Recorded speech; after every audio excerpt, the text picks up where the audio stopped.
السلام علیکم۔ قرآن شریف جب نازل ہو گیا تو قرآن شریف کو کس طریقے سے اس کو نازل کیا گیا، اس کی اصل اس کی حقیقت کیا تھی، نوعیت کیا تھی قرآن کی، اس کو نزول کس طرح ہوا اصل میں۔ یہ قرآن اس نوعیت کی کتاب نہیں ہے کہ اللہ تعالیٰ نے بیک وقت سے لکھ کر حضرت محمد صلی اللہ علیہ وسلم کو دے دیا ہو اور کہہ دیا ہو کہ اسے شائع کر کے اس کو پبلش کر کے لوگوں کو ایک خاص رویہ زندگی کی طرف بلائیں، اور اس نوعیت کی کتاب بھی نہیں ہے کہ اس میں منصفانہ انداز میں کتاب کے موضوع اور مرکزی مضمون کے متعلق بحث کی گئی ہو، ٹھیک ہے۔ تو اسی وجہ سے اس میں کچھ اللہ تعالیٰ نے صرف جو اصل قرآن شریف کو نازل کرنے کی جو اصل اس کی حقیقت ہے، اس کا جو ایم تھا قرآن شریف کو نازل کرنے کا، وہ یہ تھا کہ عرب کے جو شہر مکہ میں اپنے ایک بندے کو پیغمبری کی خدمت کے لیے منتخب کیا اللہ تعالیٰ نے، جو کہ مکے میں رہتے تھے، اور اسے حکم دیا کہ اپنے شہر اور اپنے قبیلہ جو کہ قریش قبیلہ تھا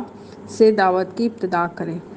اور یہ کام شروع کرنے کے لیے آغاز میں جن ہدایات کی ضرورت تھی صرف وہی دی گئی،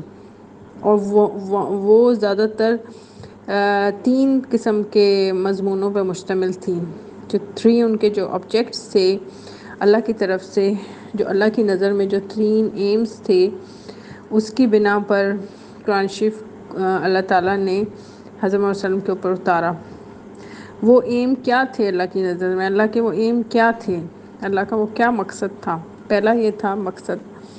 قرآن شریف کو نازل کرنے کا کہ ایک پیغمبر کو اس امر کی تعلیم کہ وہ خود اپنے آپ کو اس عظیم الشان کام کے لیے اس طرح تیار کرے اور کس طرز عمل پر کام کرنا ہے، اس کی ڈائریکشنز حضرت محمد صلی اللہ علیہ وسلم کو دی اللہ تعالیٰ نے۔ اور پھر دوسرا اس کا ایم یہ تھا قرآن شریف کو نازل کرنے کا حضرت محمد صلی اللہ علیہ وسلم پہ، اس کی وجہ یہ تھی کہ اس کا یہ تھا کہ جو غلط فہمیاں، جو غلط عقائد گرد و پیش کے لوگوں میں اور پچھلے لوگوں میں پائے جاتے تھے، ان کا جو رویہ تھا زندگی کے ساتھ وہ غلط تھا، تو اس کو بھی صحیح کرنا ضروری تھا، اس لیے قرآن شریف حضرت محمد صلی اللہ علیہ وسلم کے اوپر نازل ہوا۔ اور تیسرا اس کا وجہ یہ تھی کہ اس کو صحیح جو دعوت ہے ہدایت الہی کے جو بنیادی اصول تھے اور جو اخلاق تھا صحیح، اور انسان کو کس اخلاق کی پیروی کرنی چاہیے، اپنا اخلاق، اپنا طرز زندگی کس طرح گزارنا چاہیے تاکہ وہ طرز زندگی جس سے اس کی فلاح اور نجات ہے۔ تو اس لیے اس پرپس کو ذہن میں رکھتے ہوئے کہ انسان کو صحیح کیا جائے، اللہ تعالیٰ نے حضرت محمد صلی اللہ علیہ وسلم پر قرآن شریف اتارا۔ شروع کے جو پیغامات اللہ نے وحی کے ذریعے حضرت محمد صلی اللہ علیہ وسلم کو دیے، وہ چھوٹے چھوٹے مختصر قسم کے بولوں پر مشتمل ہوتے تھے، جیسے 1 لائن ہے، 2 لائن میں ان کو، اور نہایت ہی شیریں کس قسم کی، بڑا شائستہ قسم کے، اور اس کا لہجہ ہوتا تھا حضرت جبرائیل علیہ السلام کا حضرت محمد صلی اللہ علیہ وسلم کو جب وحی کرتے تھے، اور تاکہ ان کے حضرت محمد صلی اللہ علیہ وسلم کے دل میں بھی وہ جو آیت ہے، وہ جو بول ہیں حضرت جبرائیل علیہ السلام کے، وہ نقش ہو جایا کرتے تھے، کیونکہ ان کا لہجہ بڑا شیریں ہوتا تھا، لہجہ بڑا شائستہ قسم کا، ان کا اثر بڑا اس سے ہوتا تھا، کیونکہ جو بھی انسان آپ سے اچھے طریقے سے بات کرے تو آپ کے کان کو بھی اچھا لگتا ہے اور آپ کے دل میں وہ اس کی بات رہ جاتی ہے۔ تو وہ زبانیں جو ہیں وہ بہت رول پلے کرتی ہیں، زبان کا لہجہ بہت رول پلے کرتا ہے کوئی کسی چیز کو سمجھنے کے لیے۔ تو اچھا، اس کے بعد یہ ہوا کہ یہ جو سلسلہ ہے نا، ابتدائی مرحلہ جو ہے نا دعوت کا، یہ کم از کم 4-5 سال تک جاری رہا، اور اس مرحلے میں حضرت محمد صلی اللہ علیہ وسلم کی تبلیغ کا رد عمل نہ 3 صورتوں میں ظاہر ہوا۔ شروع میں جو چھوٹی چھوٹی آیتیں نازل ہوئیں، اور شروع میں جو ابتدائی مرحلہ تھا، اس میں یہ ہوا 4-5 سال تک وہ جاری رہا، اور اس میں یہ ہوا کہ حضرت محمد صلی اللہ علیہ وسلم کا جو رد عمل تھا اس تبلیغ سے، اس سے کیا ہوا کہ چند جو اچھے لوگ تھے، صالح آدمی جو ہے، اس دعوت کو قبول کر کے امت مسلمہ بننے کے لیے تیار ہو گئے، یعنی وہ مسلمان ہو گئے کچھ لوگ۔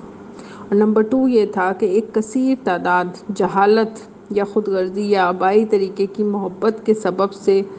مخالفت پر آمادہ ہو گئی، جو کہ دوسرے لوگ تھے خود غرضی والے، خود مطلب جہالت میں تھے، اس کے سے وہ ہٹ کر اس کے خلاف ہو گئے، ٹھیک ہے۔ کچھ کثیر تعداد جو ہے وہ جہالت کے خلاف ہو گئی، کفرانہ جو طریقہ تھا اس کے خلاف ہو گئی۔ اور نمبر 3 ہے مکے اور قریش کی حدود سے نکل کر اس نئی دعوت کی آواز نسبتاً زیادہ وسیع علاقے میں پہنچنے لگی۔ یہ شروع کے 4-5 سالوں میں حضرت محمد صلی اللہ علیہ وسلم نے تبلیغ سٹارٹ کی، اور اللہ تعالیٰ نے چھوٹے چھوٹے فکروں سے ان کو وحی نازل کرنا شروع کی، چھوٹی چھوٹی آیتیں، اور چھوٹے چھوٹے ان کو ڈائریکشنز دیں، چھوٹے چھوٹے ان کو آرڈرز دیے حضرت جبرائیل کے تھرو۔ حضرت جبرائیل بڑی جب وحی کرتے تھے، کوئی بھی حکم دیتے تھے یا کوئی ہدایت دیتے تھے حضرت محمد صلی اللہ علیہ وسلم کو، تو بڑی لہجہ، بڑا سکون اور بڑا اچھا لہجہ ان کا ہوتا تھا، کہ جو کہ حضرت محمد صلی اللہ علیہ وسلم کے دل پہ نقش کرتا ہو گیا، جیسے کہ آپ حفظ کر لیتے ہیں۔ تو جو وہ بولتے رہتے تھے وہ ان کے دل میں نقش ہو جایا کرتا تھا، اور وہ ان کو یاد ہو جایا کرتی تھی باتیں۔ تو یہ بڑا اچھا ہوتا ہے۔ ہم تو اکثر پڑھتے ہوئے یہ بھی بولتے ہیں رب زدنی علما، رب زدنی علما، رب زدنی علما کہا جاتا ہے کہ جی آپ پڑھ لیں تو آپ کو بھولے گا نہیں، لیکن کیونکہ یہ اللہ کی آیت ہے، اس سے بھی فرق پڑتا ہے۔ رب زدنی علما کہنے سے آپ کو وہ چیز کبھی بھولتی نہیں ہے۔ تو اللہ کے کلام میں بہت بڑی طاقت ہے، اور سب سے بڑی طاقت ہوتی ہے آپ کے لہجے میں، کہ آپ کس لہجے سے کسی دوسرے سے بات کر رہے ہیں۔ آپ کی ٹون جو ہے نا، لہجے کی جو ٹون ہے، آپ کا لہجہ اور آپ کی بولنے کا انداز، وہ دوسرے کے یہ نہ ہو کہ آپ اس کو حکم دے رہے ہیں غصے سے، اور اس کے اوپر کوئی فورس کر رہے ہیں اس کو، تو وہ والی بات نہیں ہوتی، بلکہ اچھے طریقے سے اس کو سمجھائیں تاکہ اس کا دل اور اس کا دماغ جو ہے نا، دونوں دل اور دماغ دونوں اس چیز پہ راضی ہو جائیں۔ بس یہی اصل حقیقت ہے قرآن شریف کو نازل کرنے کی حضرت محمد صلی اللہ علیہ وسلم پہ، تاکہ وہ مسلمانوں کو، انسانوں کو جو کہ جہالت کے، جو کہ کفرانہ اس میں تھے، اس کو نکلیں اس چیز سے۔ تو ان کو زور زبردستی سے تو اس کفرانہ اس سے نہیں نکال سکتے تھے نا، تو ان کو لہجہ اس کا بہت اچھا انہوں نے حضرت جبرائیل نے اپنا اختیار کیا حضرت محمد صلی اللہ علیہ وسلم کے سامنے، تاکہ وہ اچھے طریقے سے اس کو سمجھیں، اور وہی لہجہ، وہی ٹون، وہی الفاظ انہوں نے دوسرے لوگوں کو جو تھے ان کے ساتھی، ان کو ٹرانسفر کیا، اور پھر وہ انہوں نے اس سے متاثر ہو کے اسلام قبول کر لیا۔ تو اسلام میں بہت بڑی طاقت ہے، لیکن مسلمانوں کو آج تک دبایا گیا ہے، کیونکہ مسلمانوں کے اندر جو کہ ایک یونٹی نہیں ہے۔ جب آپ کے اندر یونٹی نہ ہونا، تو کہتے ہیں نا کہ 1 اور 1 11، تو جب انسان آپس میں ایک دوسرے سے ہم کمپرومائز کریں، ایک دوسرے کے ساتھ ہم سپورٹ کریں، ایک دوسرے کی ہیلپ کریں، مسلمان ایک دوسرے کی ہیلپ کریں، تب بھی ہم کوئی جو اسلام کے لحاظ سے کوئی چیز ہے اس کو اچیو کر سکتے ہیں۔ مسلمانوں کے خلاف کہیں بھی دنیا میں کوئی ظلم ہو رہا ہے تو اس کو ہم اسی وقت ہی ہٹا سکتے ہیں جب تک سارے مسلمان اکٹھے نہ ہو جائیں اور اس کے خلاف نہ کچھ ایکشن لیں، ٹھیک ہے۔ ایک انسان اگر کرے، یا ایک ملک کر رہا ہے، یا کچھ لوگ کر رہے ہیں صرف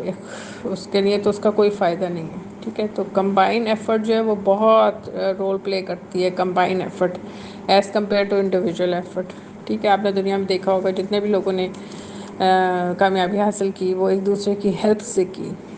تو مسلمانوں کے اندر کچھ یہ جو ہمارے اسرائیلی قوم ہے اور جو کرسچنز ہیں،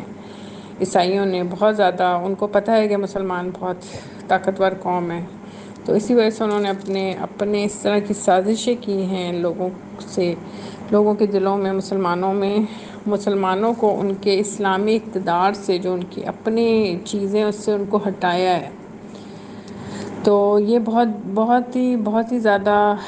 اس کا بھی ان کو گناہ ملے گا، وقت کے ساتھ ساتھ اللہ ظاہر کر دے گا ہر چیز، اور اسلام کا ہی بول بالا ہوگا دنیا میں، اور انشاءاللہ تعالیٰ جب قیامت آئے گی تو تب بھی اسلام ہی نمبر 1 پہ ہوگا، اور تب ان لوگوں کو جو ہندو ہیں اور جو نان مسلمز ہیں اور جو اسلام کے خلاف جاتے ہیں اور جنہوں نے مسلمانوں کے خلاف دشمنیاں اختیار کی ہیں اور ان پہ ظلم کیا ہے، مسلمانوں کو مارا ہے، جو معصوم مسلمان ہیں ان کو مارا ہے، تو اس کا قیامت بھی آئے گی۔ جس طرح یہ دنیا ہے نا، اس وقت ہم اس دنیا میں رہ رہے ہیں، اسی طرح قیامت کا بھی وہی اسی طرح کا منظر ہوگا جیسے دنیا کا منظر ہے، اسی طرح لوگ ہوں گے، اسی طرح کا ایک ماحول ہوگا، ٹھیک ہے نا، لیکن ہوگی وہ قیامت، اس میں حساب کتاب ہو رہا ہوگا، اللہ ہوگا، رسول ہوں گے، ٹھیک ہے نا، تو سارے لوگ جو ہے وہ ایک میدان میں اکٹھے ہوں گے اور ادھر وہاں پر یہ سب کچھ فیصلہ ہوگا۔ تو اس وقت پتہ چلے گا کہ جو ہے یہ جو مسجد نمرہ ہے، یہ مدینے میں آئی تھنک ہے یا مکے میں ہے، مجھے اتنا یاد نہیں رہا، میرا خیال ہے شاید مدینے میں ہے مسجد نمرہ۔ وہاں پہ کہتے ہیں کہ وہاں پہ قیامت کے دن اس مسجد نمرہ کے سامنے جو میدان ہے کافی بڑا، میں نے دیکھا ہے، تو اللہ کا شکر ہے جب میں نے عمرہ کیا تھا تو میں نے مسجد نمرہ کے اندر بیٹھ کے میں نے کھانا بھی کھایا، اللہ کا شکر ہے، اور اپنی فیملی کے ساتھ، اور اللہ کا شکر ہے کہ اور میں نے مسجد نمرہ بھی دیکھی۔ ہاں یہ کہ میں نماز ادا نہیں کر سکی کیونکہ وہ اس وقت سفر میں تھی، اور بالکل ہم سعودی عرب اسی وقت ہی میں پہنچی تھی، تو میں نے مسجد نمرہ دیکھی، وہ میدان دیکھا جہاں پہ قیامت کے دن سارے لوگ اکٹھے ہوں گے، تو کافی بڑا وہ میدان ہے، روڈ ہے کافی بڑی، تو ادھر قیامت کے دن سارے لوگ اکٹھے ہوں گے مسجد نمرہ کے سامنے۔ تو انشاءاللہ تعالیٰ آپ یہ جو قرآن شریف ہے اس کو حفظ بھی کریں، کوشش کریں کہ جو بھی آپ کو آیتیں آپ پڑھتے ہیں ان کو یاد کر لیں، یا بار بار پڑھیں گے تو آپ کو حفظ ہو جائیں گی قرآن شریف، کیونکہ قرآن شریف کا حفظ کرنا بھی آپ کے لیے بہت فائدہ مند ہوگا۔ اللہ کا کلام انسان کو یاد رہے تو، اور اس کو زبانی یاد کر لے انسان، کیونکہ دیکھیں وقت کے ساتھ ساتھ جنگیں ہو جائیں اگر، تو یہ سارا موبائل سسٹم وغیرہ ختم ہو جائے گا، تو پھر کیا رہ جائے گا انسان کے پاس؟ تھوڑی بہت روزی کمانے کے لیے یہی قرآن شریف سے ہم مستفید ہو سکتے ہیں، قرآن شریف انسان کو آتا ہو، ٹھیک ہے، دوسرے کچھ چھوٹے موٹے ہنر آتے ہوں تو آپ انسان جو ہے وہ اپنی روزی روٹی کر سکتا ہے، کیونکہ یہ جو موبائل سسٹم ہے، یہ جو انٹرنیٹ ہے، یہ ایک دن ختم ہونے والا ہے، تو جب یہ ختم ہو جائے گا تو پھر منظر کچھ اور ہوگا۔ تو انشاءاللہ تعالیٰ